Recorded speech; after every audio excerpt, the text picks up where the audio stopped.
Get Heavy Podcast. It's just at what point made you think like this is fucking touring? Whether it was, you're just like, what the something you see, something you Okay, see, here's one I could think of. A crazy drive, a crazy About drive. punk rock touring. There you go. This was in the late 90s, and Final Conflict was doing a European tour. And the guy that booked it was named Ferdy, was his nickname. And it was really starting off shaky, like really shaky. But he kept saying, don't worry, I've got it covered.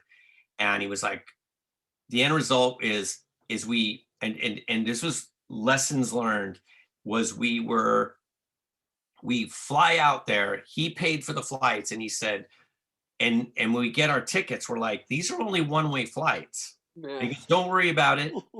Don't worry about it. I'll have the flights bought within 2 days after the tour starts to get you back home. But we can't cancel this tour because it was getting really down to the wire. So we get there and we land, and he shows up 3 hours late to pick us up at the airport. And we're just like going, this is not good. Like this guy is making a horrible first impression. He comes and gets us, and he's really nervous, and he picks us up in the van, and he takes us back to his place to tell us, like, okay, well, half the shows that I booked aren't happening, and we've got to be our show tonight, we've got to be there, and we have no gear. And we were supposed to have gear, we're supposed to have everything, and he had nothing for us. And so we're just like looking at each other like, this is bad. Like, we don't know how the fuck. And our drummer and Jeff Harper, guitar player, we're just like, fuck this. I guess we're just gonna have to figure out how to get back home. This guy's a fucking idiot. And Jeff just starts grabbing stuff out of the guy's, like he picks up the guy's like stereo. And the guy's like, what are you doing? And Jeff goes, I'm gonna go out in the street and sell this. He goes, because we need to get money to get our flights back home. Oh man! And Jeff looks at me, so we all just start grabbing stuff that looks valuable in the guy. We all start acting like we're walking out of, when he's like, well, no. He like panics and he goes, no, I'm gonna get you to the show. So we get to the show, and we get there, like, we don't have a sound check. We don't and it's at this youth center hostel, and we end up like the local band that plays says, you guys can use our gear. That's cool. And so the show's underway, and it's very underwhelming, and no one knows who we are. The people that are there to see the local band, and the local band is begging the audience to stay to see us.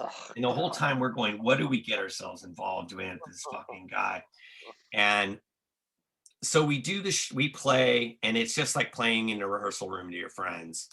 And we're just like, wow, we've got 3 more weeks of this shit to deal with.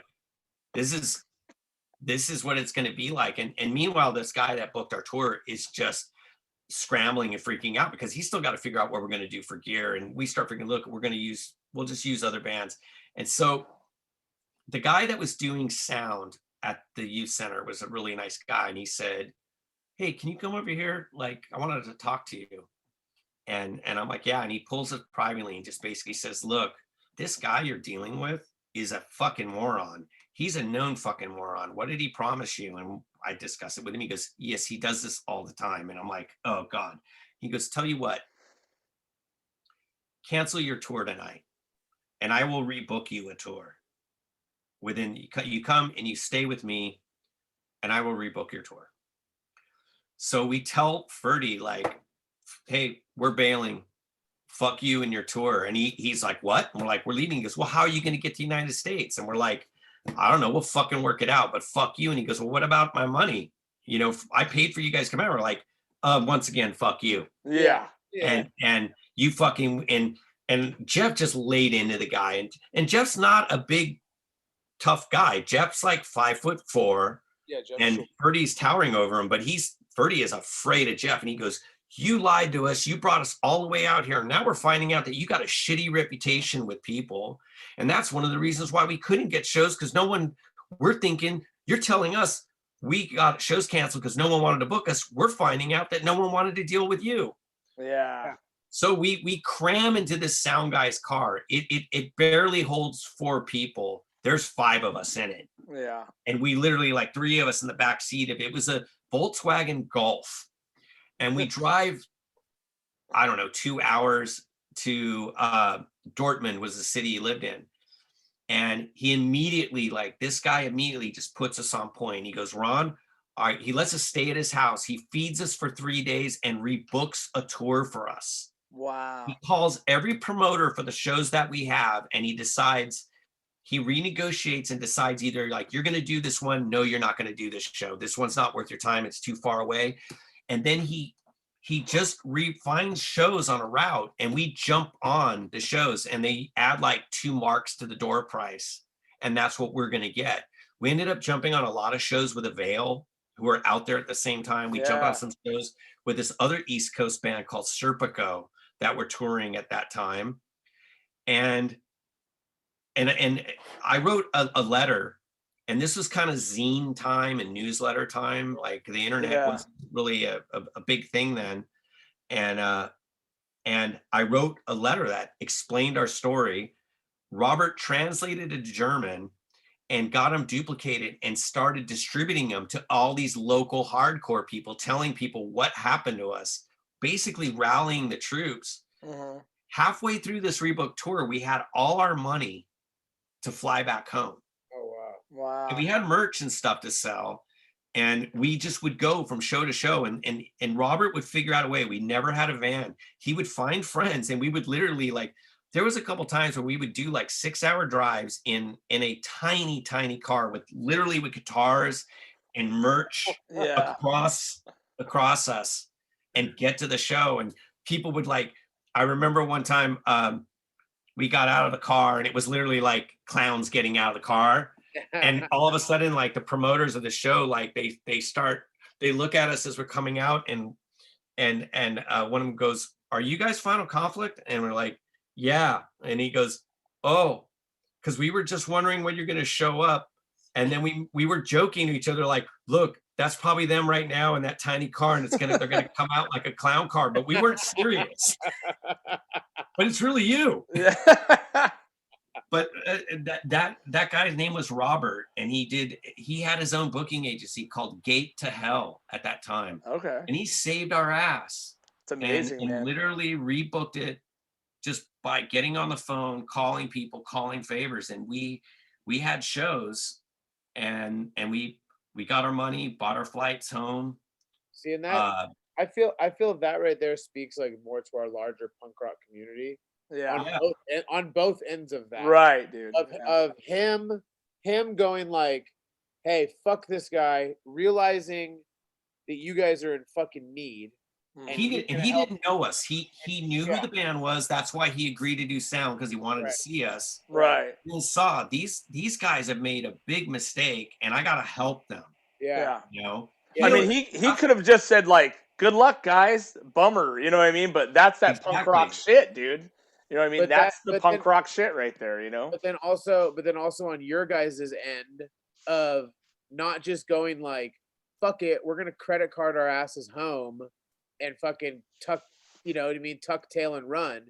You guys are like, hey, like, we're already here. Let's fucking see what this guy has to say. Play it out, dude. We had that moment. We had that moment where we were like, oh, yeah. Like, at the time I was working at Chain Reaction and working there regularly. And the guy who owned it was actually, I called him and I said, "Oh man, we made a big mistake. And could you possibly buy our flights back home and I'll reimburse you?" And he was like, "Yeah, I'll get my travel agent on it.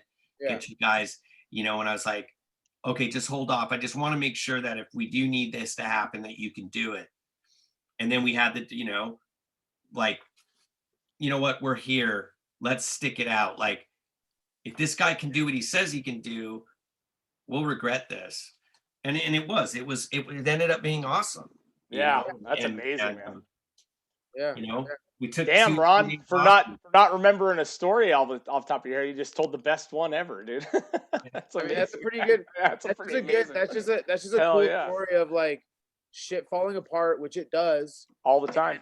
and it's not about sitting around going like, oh fuck, poor us, poor us, poor us. It's let's make this situation better. Yeah, and I mean, and I think it's one of the things that led me to become a booking agent is to make sure It's that shit like that bands doesn't didn't happen. have that happen to them. Like, Right. and um, you know, it's funny because I always make this joke, like, I couldn't tell you what I put in my car keys 5 minutes ago, Yeah. but I could tell you who produced some bullshit 7-inch that only 500 copies exist. And I could tell you who to go to in Lubbock, Texas, if you need band merch. You know, who you can call at any time to get band merch made. Right. You That's know, amazing, man. That's an amazing. The funny info that we hold on to. oh yeah. You know. Well, cool, Ron. Well, fucking. I hope that's worth those Patriot. That was it, dude. Nailed it. Yeah. I'll send you your percentage. That's Yeah. right.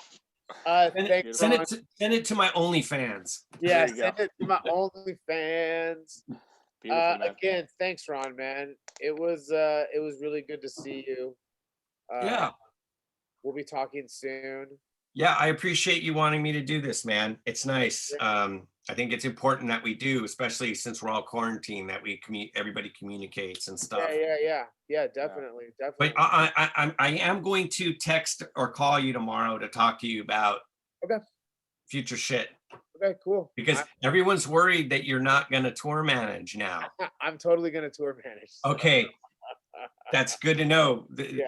I don't know if you know, but John's one of the few guys that if he's working on one of my tours, it's like, hey, I'll actually sleep at night because there's a capable dude I know, man. Yeah, goes wrong. John acted as our tour manager when we absolutely kind of half needed one at first, and it was fucking made everything so much easier, man. Yeah. Oh yeah. We did grimy touring with the Wrath, dude. It was grimy. I just like I said, there's been certain times where John and I'm like, John, you got to do this tour. Yeah. You got to tour. Like, no, I want to sleep for the next month. I want to be able to fall asleep every night. Totally, man. I like a good challenge too. You know, I love working with every band that I work with Ron. So every as Ron knows, we might be annoyed with some of our band members, but we love them all. Yeah. You know? There might be assholes, but there are assholes. There are assholes. Are assholes, and I will fight to the end for them. Okay, guys, thanks so much. All right, later, man. Thank you, man. Good to see you, bro. Good to see you. Take care. All right, talk soon. Bye.